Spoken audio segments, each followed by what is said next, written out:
देशात ओमिक्रॉनच्या केसेस वाढू लागल्यात. एखाद दोनवर असलेल्या रुग्णांची संख्या ही आता 60 वर गेली आहे आणि रोज या 10 ते 15 नव्या रुग्णांची भर पडतेय. अगदी आधीच्या ट्रेंडप्रमाणेच आता सुद्धा महाराष्ट्रातच सर्वाधिक रुग्ण आहेत. आता मी हा व्हिडिओ करेपर्यंत ती संख्या 28 वर आहे. कदाचित तुम्ही हा व्हिडिओ पाहेपर्यंत ती संख्या अजूनही वाढलेली असू शकते. नुकतंच जे महाराष्ट्रात नवीन नवीन रुग्ण सापडतायत ओमिक्रॉनचे, त्याच्यात लसीकरण झालेल्यांना ओमिक्रॉन झाल्याचं निष्पन्न झालंय.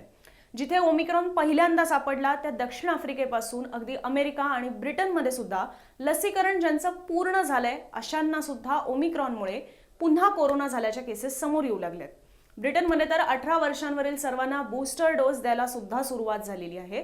त्यामुळे ही गरज आपल्याकडे सुद्धा भासेल का? आपल्याकडे ही कोरोना लसीचा तिसरा डोस घ्यावा लागेल का? याच प्रश्नांची उत्तर आज आपण समजून घेणार आहोत. नमस्कार, मी अनुजा. तुम्ही पाहत आहात मुंबई तक. सगळ्यात पहिले कोरोना लसीचा बूस्टर डोस काय ते अगदी थोडक्यात सांगते. आतापर्यंत आपल्याकडे भारतात कोविशिल्ड असू दे, कोवॅक्सिन किंवा स्पुटनिक या लसींचे आपल्याला 2 डोस दिले जातात.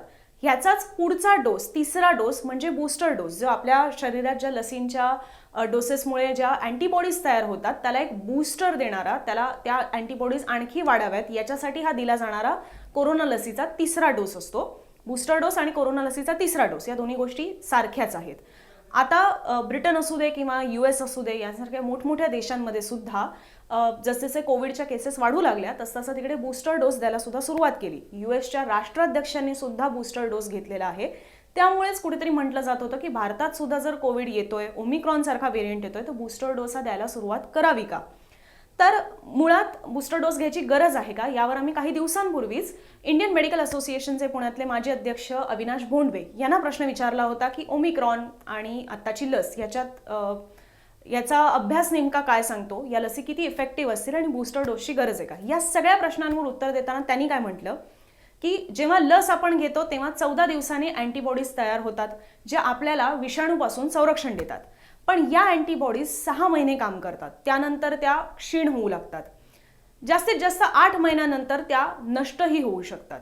पहिल्या लाटेत ज्यांना कोरोना झाला त्यांच्या अँटीबॉडीज तर केव्हाच संपल्या असतील आणि दुसऱ्या लाटेत ज्यांना कोरोना झाला त्यांच्याही आता संपायला आल्या असतील. ज्यांनी लस घेतली आहे, खास करून आरोग्य कर्मचारी आणि फ्रंटलाईन वर्कर्स, त्यांनी सुद्धा साधारण जानेवारी ते मार्च 2021च्या दरम्यान या लसी घेतलेल्या आहेत. तर आता त्याला 9-10 महिने उलटून गेलेले आहेत आणि त्यामुळे त्यांच्यातल्या सुद्धा अँटीबॉडीज या संपायला आल्या असू शकतात. लसी ज्या तयार झालेल्या आहेत त्या पहिल्या लाटेतील जो कोविड विषाणू होता, तो जो स्ट्रेन होता त्याच्यानुसार तयार झालेल्या. डेल्टा हे जर त्याचं पुढचं नवीन रूप आलं, तो सुद्धा त्या पहिल्या स्ट्रेनशी काही प्रमाणात मिळता जुळता होता, त्यामुळे त्याच्यावर या लसी इफेक्टिव्ह ठरल्या.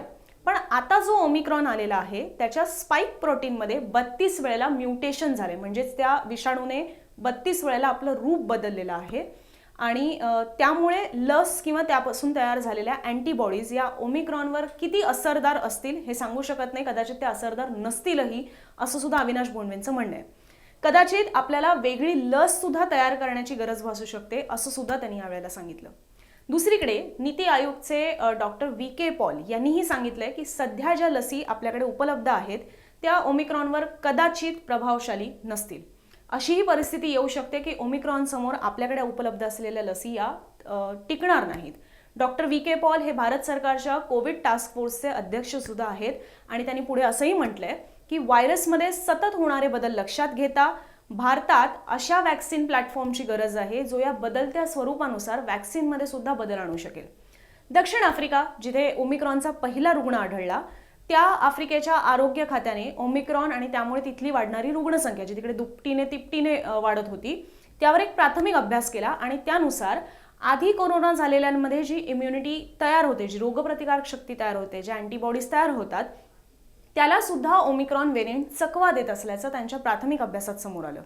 दक्षिण आफ्रिकेत येऊन गेलेल्या कोरोनाच्या लाटेत ज्यांना कोरोनाची लागण होऊन गेली आहे त्यांना आता पुन्हा कोरोना होत आहे आणि यामध्ये खास करून ज्यांना डेल्टा व्हेरियंटमुळे कोरोना झालेला होता त्यांना सुद्धा ओमिक्रॉन व्हेरियंटमुळे कोरोना पुन्हा होत असल्याचं प्रमाण हे जास्त आहे, असं सुद्धा साऊथ आफ्रिकेच्या centre for excellence in epidemiological modelling and analysis या अभ्यासात सांगण्यात आलंय.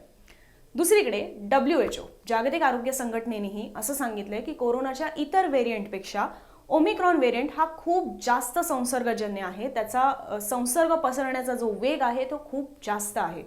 आतापर्यंत डेल्टा हा सगळ्यात जास्त संसर्गजन्य मानला जात होता, पण ओमिक्रॉन हा त्याच्या पुढचा टप्पा आहे. WHOच्या सौम्या स्वामीनाथन यांनी असं सांगितलंय की लस ही कोरोनाच्या कोणत्याही व्हेरियंटवर कधीही प्रभावी असतेच, पण अर्थातच यात पुढचा प्रश्न हा येतो की ती किती टक्के प्रभावी असेल. असं होत नाही की लस पूर्णतःच बेअसर आहे या विषाणूवर. लस प्रभावी जरूर आहे, पण उदाहरणाखातर आपण आता पकडू की कोविशिल्ड ही 70% प्रभावी आहे, तर याची खात्री देता येणार नाही की ओमिक्रॉन या व्हेरियंटवर सुद्धा ती तिचा प्रभाव 70% दाखवू शकते. कदाचित तो प्रभाव 50% असू शकतो. लस किंवा कोरोना झाल्यानंतर आपल्या शरीरात ज्या अँटीबॉडीज तयार होतात त्या ज्या प्रमाणात आपल्या शरीरात डेल्टा व्हेरियंटवर प्रभावी ठरत होत्या, त्याच्या तुलनेत त्या ओमिक्रॉन व्हेरियंटवर ठरत नाहीयेत. ज्यांचं लसीकरण पूर्ण झालंय अशांचे जेव्हा सॅम्पल्स घेण्यात आले तेव्हा त्यांच्या शरीरातील अँटीबॉडीजनी ओमिक्रॉन व्हेरियंटवर फारसा प्रतिसाद दाखवला नाही, असं सुद्धा प्रीप्रिंटच्या स्टडीमध्ये सांगण्यात आलंय.